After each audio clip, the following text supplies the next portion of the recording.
Hello friends, आज की video में हम बात करने वाले हैं कि अगर आप ई कॉमर्स ऑपरेटर के थ्रू गुड्स की सप्लाई कर रहे हैं, ऐसे केसेस में आप सेल्स की एंट्री टेली प्राइम के अंदर कैसे करते हैं। सेल्स में हम B2B भी करते हैं और B2C भी करते हैं। जब भी हम ई कॉमर्स ऑपरेटर के थ्रू गुड्स की सप्लाई करते हैं, like that Amazon, Flipkart, Meesho के थ्रू गुड्स की सप्लाई करते हैं, हम इनवॉइस किसी और को इश्यू करते हैं और पेमेंट हमको रिसीव करना होता है अमेजॉन से। ऐसे केसेस में आप टेली प्राइम के अंदर एंट्री कैसे करते हैं, यह सबसे इंपॉर्टेंट पार्ट होता है। अगर आप YouTube पर सर्च करेंगे तो बहुत सारे पर्सन सर अलग अलग तरीके से आपको बताते हैं और वहां पर प्रॉपर तरीके से आपको बताया भी नहीं गया है कि आखिर में B2B की एंट्री आप टेली प्राइम के अंदर कैसे करते हैं। तो आज के इस वीडियो में हम डिटेल में डिस्कस करने वाले हैं। वीडियो के लास्ट तक बने रहिएगा सर, आपके जितने भी डाउट्स है वो सभी डाउट्स आपके इस लेक्चर में सोल्व हो जाने वाले हैं। सबसे पहले हमने कंपनी क्रिएट कर ली है, एज वेल एज आपकी जैसे अदर कंपनी क्रिएट करते हैं वैसा आपको कंपनी क्रिएट करना है। कंपनी क्रिएट करने के बाद में आपको जीएसटी आपका एक्टिव कर देना है। जो भी आपका जीएसटी नंबर हो उससे आपको जीएसटी एक्टिव कर देना है। इसके बाद आपके जो भी प्रोडक्ट होते हैं, जो भी प्रोडक्ट आप नॉर्मल पर्संस को जिस तरह से सेल्स करते हैं वही प्रोडक्ट आप ऑनलाइन प्लेटफॉर्म के थ्रू भी सेल्स करते हैं। तो यहाँ पर प्रोडक्ट क्रिएशंस के अंदर और लेजर क्रिएशंस में कोई भी डिफरेंस नहीं होगा। आपको एज वेल एज वैसे ही लेजर्स क्रिएट करने हैं, वैसे ही प्रोडक्ट या आइटम्स क्रिएट करना है जैसे आप पहले करते हैं। लेकिन यहां पर अगर ई कॉमर्स ऑपरेटर के थ्रू गुड्स की सप्लाई कर रहे हैं तो यहां पर सेल्स में थोड़ा सा चेंजेस आ जाता है, बाकी किसी अदर में कोई भी चेंजेस यहां पर नहीं आता है। तो अब हमें चलना है सर वाउचर में। जैसे ही हम वाउचर्स में जाएंगे यहां पर आपको F8 प्रेस करना है। F8 प्रेस करेंगे तो यहां पर ये सेल्स वाउचर है, तो सेल्स वाउचर हमें यूज नहीं करना है, हमें दूसरा वाउचर क्रिएट करना है। तो वाउचर क्रिएट करने के लिए हमें जाना है सर क्रिएट के ऑप्शंस पे। जैसे हम क्रिएट के ऑप्शंस पे जाएंगे यहां पर आपको वाउचर टाइप नजर आएगा।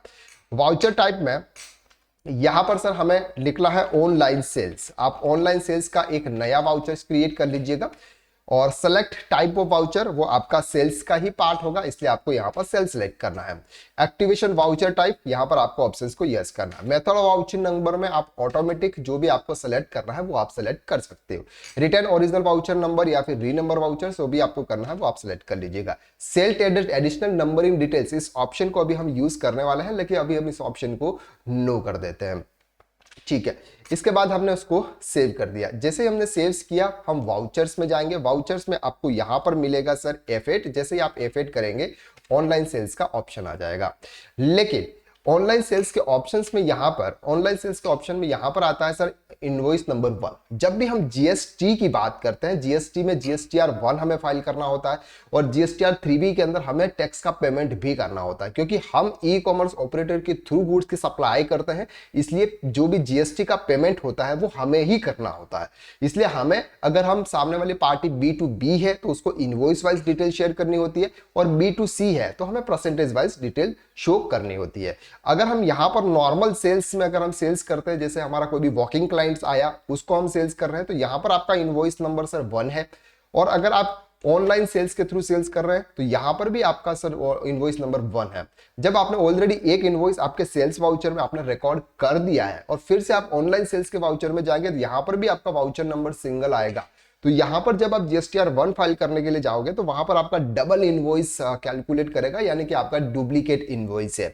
इसके लिए हमें क्या करना है, ऑनलाइन सेल्स का जो इनवॉइस का सीरियल नंबर है वो हमें चेंज करना है और एक और ऑप्शंस को आपको यहां पर एक्टिवेट करना है। वो ऑप्शंस हमें एक्टिवेट इसलिए करना है क्योंकि हम जो सेल्स कर रहे हैं वो सेल्स हम किसी अदर पर्सन को कर रहे हैं, लेकिन हमें जो पेमेंट रिसीव करना है वो पेमेंट हमको अमेजॉन, फ्लिपकार्ट या मीशो के थ्रू करना है। इस पार्टी से हमें कोई पेमेंट का लेना देना नहीं है। तो ऐसे केसेस में हम वापस जाएंगे और इस ऑप्शंस को आप यहां पर फिर से एक्टिवेट करेंगे। यहां पर हमें जाना है सर ऑनलाइन सेल्स का जो हमने बनाया था। अब यहां पर इस ऑप्शंस को select alter additional numbering details के ऑप्शन को आपको यस करना है। जैसे इस ऑप्शन को आप यस करेंगे यहां पर आएगा, इसको आप यस कर लीजिएगा। स्टार्टिंग फ्रॉम, कब से स्टार्ट करना चाहते हैं तो 1 अप्रैल 2024 से स्टार्टिंग नंबर आपका आ जाएगा, पीरियोडिसिटी आपका एनुअल होगा।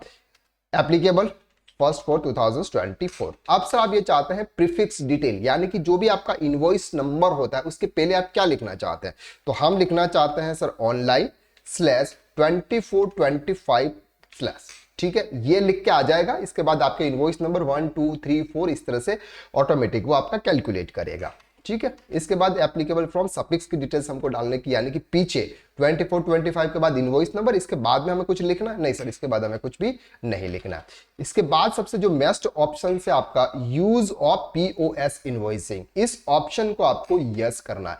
यह ऑप्शन आपके सेल्स इनवॉइस में ओपन ऑन नहीं होता है, इसलिए हमने यहां पर दूसरा वाउचर्स क्रिएट किया। अब यहां पर इस ऑप्शन को आप यस करेंगे, इसके बाद मैसेज टू प्रिंट 1 आएगा, हमें इसको कुछ भी नहीं करना है और यहां पर हमें सेव कर देना है।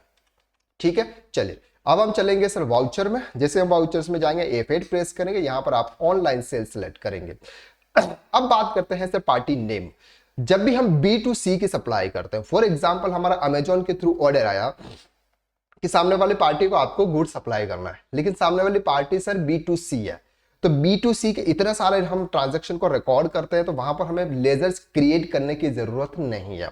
इसलिए यहां पर पार्टी नेम में आपको क्या करना है सर, अभी नॉट एप्लीकेबल रखना है।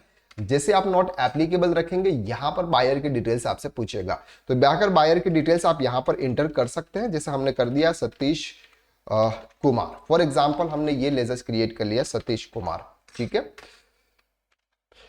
यहां पर सतीश कुमार आ जाएगा। आपका एड्रेस आप जो भी आपको लिखना है, फॉर एग्जांपल हम लिख लेते हैं इंदौर मध्य प्रदेश, अनरजिस्टर्ड डीलर है और मध्य प्रदेश। ठीक है, अब यहां पर आप सेल्स लेजर्स आपको क्रिएट करना है। आप ये चाहते हैं कि सर हमारा अमेजॉन सेल्स अलग से दिखे, मीशो का सेल्स अलग से दिखे, नॉर्मल सेल्स हमारा अलग से दिखे, तो आप फिर इस तरह से एक सेल्स का भी आप यहाँ पर लेजर्स क्रिएट कर सकते हैं। जैसे हमने अमेजॉन सेल्स का लेजर्स क्रिएट किया, अमेजॉन सेल्स के लेजर्स पे जाना है। अब आपको यहां पर आपको आइटम सेलेक्ट करना है। अब इस पर्सन को जो भी आप आइटम सेल्स कर रहे हैं वो आपको आइटम यहां पे शो करना है। तो नेम ऑफ आइटम्स आपका क्या होगा, फॉर एग्जांपल हमारा नेम ऑफ आइटम है सर, हम मोबाइल सेल्स कर रहे हैं। ठीक है, यूनिट क्वांटिटी कितनी है सर, हमारी 1 है। रेट फॉर एग्जांपल हमने 15,000 रुपीज में हम सेल्स कर रहे हैं। ठीक है, यहां पर आपका ऑटोमेटिक आ जाएगा। इसके बाद आपको यहां पर टैक्स के लेजर्स क्रिएट करना है। तो टैक्स के लेजर्स में आपको यहां पर सिंपल आउटपुट CGST, अगर हम इंट्रा स्टेट सप्लाई कर रहे हैं, ड्यूटीज एंड टैक्सेस आ जाएगा आपका, यहाँ पर GST आ जाएगा और आपको यहाँ पर आ जाएगा सर आपका CGST। परसेंटेज आपको इंटर नहीं करना है, क्योंकि जब हमने आइटम क्रिएट किए थे उस समय हमने वहां पर परसेंटेज इंटर कर लिए थे। तो यहाँ पर जो भी वो रेट कैलकुलेट करेगा वो आइटम की रेट के हिसाब से कैलकुलेट कर लेगा। तो यहाँ पर हमें परसेंटेज इंटर करने की नीड नहीं है। यहाँ पर 1350 का आपका अमाउंट आ गया। इसके बाद हमें एक और लेजर्स क्रिएट करना है सर, आउटपुट SGST। ठीक है, ड्यूटीज एंड टैक्सेस, इसके में GST और यहां पर आपका SGST आएगा 0% के हिसाब से 1350। अब यहां पर सबसे जो इंपॉर्टेंट चीज होती है वो ये है कि जैसे ही हमने POS के ऑप्शंस को हमने एक्टिवेट किया था, यहां पर कॉर्नर में आपके यहां पर सब पेमेंट मेथड के ऑप्शंस आ गए, gift voucher, credit, cheque, cash और ये। अब हमें करना है सर गिफ्ट वाउचर। यहां पर जैसे हम गिफ्ट वाउचर पर जाएंगे, हमें जो पेमेंट लेना है, हम किसके थ्रू गुड्स की सप्लाई कर रहे हैं, अमेजॉन के थ्रू। अब ये जो पेमेंट लेना होगा हमको 17,000 के आसपास का, ये किससे लेना होगा, अमेजॉन से लेना होगा। इसलिए हम यहां पर लेजर्स क्रिएट करेंगे अमेजॉन का। हमने अमेजॉन का लेजर्स क्रिएट कर लिया। ये हमारा क्या होगा सर, सन्डे डेटर्स होगा, जिससे हमको उसके पैसे लेने रहेंगे। मेंटेनेंस बिल बाय बिल के ऑप्शंस को आप यस कर सकते हैं आपके अकॉर्डिंग के हिसाब से, अगर आप इनवॉइस वाइज मेंटेन करना चाहते हैं। बाकी सब आप सब कुछ कर लीजिएगा। अब यहाँ पर हम अनरजिस्टर्ड डीलर करते हैं, बाद में आप इसका रजिस्टर्ड डीलर करके आप इसका GST नंबर आप एंटर कर सकते हैं। ठीक है, कितना अमाउंट है सर यहाँ पर, 17,700। 17,700 का यहाँ पर हमने यहाँ पर अमाउंट एंटर कर लिया कि हमें अमेजॉन से इतना पैसा लेना है। ठीक है, और ये एक्सेप्ट हमने कर लिया। अब हम सेल्स में जाएंगे, देखेंगे सर सेल्स में हमारा क्या हुआ। सेल्स में हमने यहाँ पर लिखा सर हमारा 15,000 रुपीज का सेल्स है, अमेजॉन सेल्स के हमने किया। अब हम बैलेंस शीट में जाएंगे, बैलेंस शीट में करंट एसेट्स में जाएंगे, यहाँ पर सन्डे डेटर्स में। सन्डे डेटर्स में हमें पैसा लेना किससे बता रहा है सर, अमेजॉन से। कितना बता रहा है, 17,700। यहाँ पर पार्टी का कोई भी नाम और निशान यहाँ पर आपको नहीं दिख रहा है। ठीक है, जब हम GSTR 1 की तरफ मूव करेंगे, जैसे डिस्प्ले मोर रिपोर्ट में जाएंगे, अकाउंट बुक्स में जाएंगे और यहाँ पे स्टेटस रिपोर्ट GSTR और GSTR 1 में, यहाँ पर आपके पास में अनसर्टेन नीड है और यहाँ पर सर ये ऑप्शंस बता रहा है। ठीक है, यहाँ पर सर कौन है, एक्टिव GST रजिस्ट्रेशन।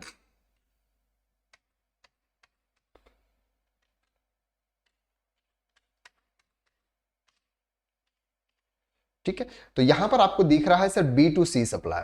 B2C में आपको दिख रहा है सर 15,000, 1350 और 2,700 रुपीज का आपको पेमेंट करना है। अगर आप B2C की सप्लाई कर रहे हैं तो आपको इसी तरह से करना। अब हम बात करते हैं बी टू बी की सप्लाई। अगर आप बी टू बी की सप्लाई अगर करते हैं, ऐसे केसेस में आपको क्या करना है, वो सबसे इंपॉर्टेंट पार्ट होता है, क्योंकि हमें जीएसटीआर 1 के अंदर उसकी डिटेल भी शो करनी होती है इनवॉइस वाइज।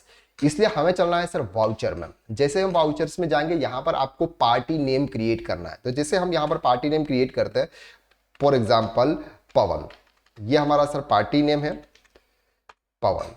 सन्डी डेटर्स है, बिल बाय बिल के ऑप्शंस को हम यहाँ पे यस करते हैं, और सब कुछ डिटेल फिल करने के बाद हमें यहाँ पर उस पार्टी का जीएसटीएन नंबर एंटर करना है।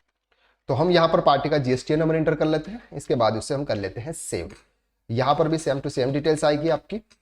अब अमेजॉन के थ्रू हम सेल्स की सप्लाई कर रहे हैं। नेम ऑफ आइटम सर हमारा मोबाइल ही है, और मोबाइल का ऑटोमेटिक आएगा। अब सर यहाँ पर आपको कभी रेट चेंज करने का ऑप्शंस नहीं आता है, तो इसके लिए आपको क्या करना है, F12 की प्रेस करनी है, और F12 की में आपको यहाँ पर एक ऑप्शन आएगा, modify the rate field during the voucher entry. इस ऑप्शन को आपको क्या करना है सर, यस करना है। जैसे इस ऑप्शन को आप यस करेंगे, ये रेट के अमाउंट पर भी जाएगा, ठीक है।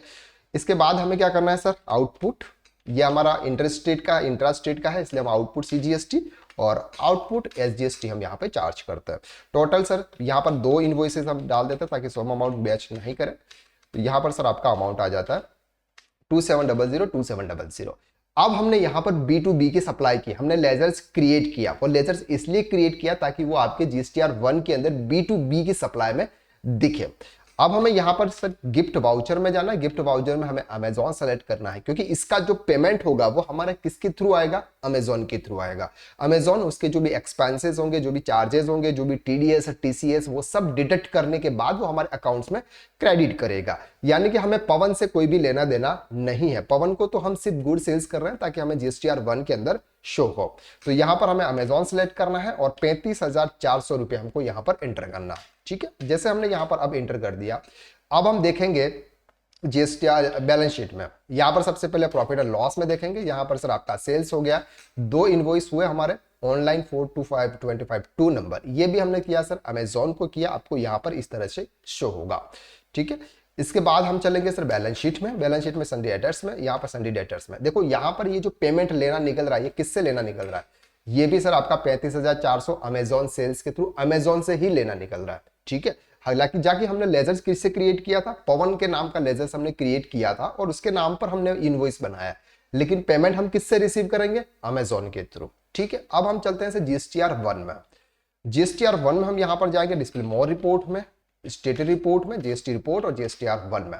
आप GSTR 1 में यहां पर देखेंगे सर B2B इनवॉइस में आपको एक इनवॉइस नजर आ रहा है। इस ऑप्शन को आपको ओपन करना है। तो यहां पर सर उसका GSTIN नंबर भी आ गया, और साथ में उसका पवन नेम भी आ गया, वाउचर नंबर भी आ गया, उसका अमाउंट भी आ गया, और ये अमाउंट भी आपका यहां पर आ गया।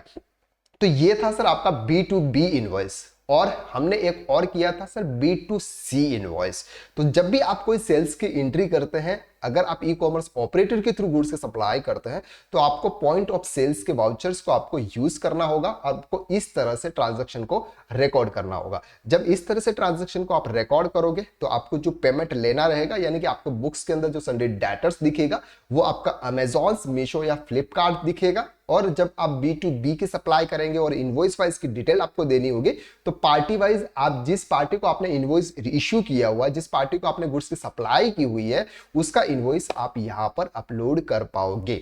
और B2C के अंदर आप इस तरह से डिटेल देख पाते हैं। अगर आप प्रॉपर तरीके से ई-कॉमर्स ऑपरेटर की अकाउंटिंग करना चाहते हैं और सीखना चाहते हैं, तो आप हमारा कोर्स ज्वाइन कर सकते हैं, ई-कॉमर्स बिजनेस अकाउंटिंग। टोटल जिसमें 8 से 9 लेक्चर्स होने वाले हैं। पहला लेक्चर से आपका what is business, commerce business.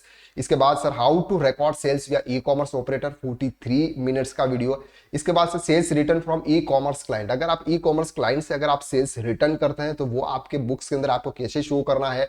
B2B supply के अंदर आपको किस तरह से उसको माइनस करना है, B2C में उसका क्या इफेक्ट होने वाला है, कमीशन, लॉजिस्टिक चार्जेस, डिडक्शंस, अगर अमेजॉन, फ्लिपकार्ट ये इस तरह के कोई एक्सपेंसेस अगर आपके डिडक्ट करते हैं, उस पर GST लगा के देते हैं, उसका आप इनपुट टैक्स क्रेडिट कैसे लोगे।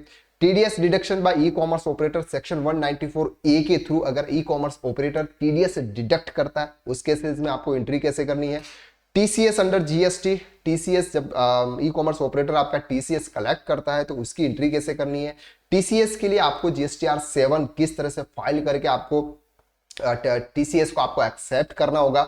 वो आपके केस क्रेडिट लेजर्स के अंदर कैसे शो होगा, केस क्रेडिट लेजर से आप अपने बुक्स के अंदर कैसे इसका इनपुट टेस्ट क्रेडिट ले पाओगे, यह सब कुछ हम डिटेल में कवर करते हैं। अगर आप इस कोर्स को ज्वाइन करना चाहते हैं तो डिस्क्रिप्शन में आपको कॉन्टैक्ट नंबर दे रखा है, वहां पर आप हमें कॉन्टैक्ट करें। उस डिस्क्रिप्शन में आपको इस कोर्स की लिंक भी दे रखी है। तो आज के लिए बस इतना, नेक्स्ट वीडियो में हम फिर मुलाकात करते हैं, तब तक के लिए थैंक यू सो मच।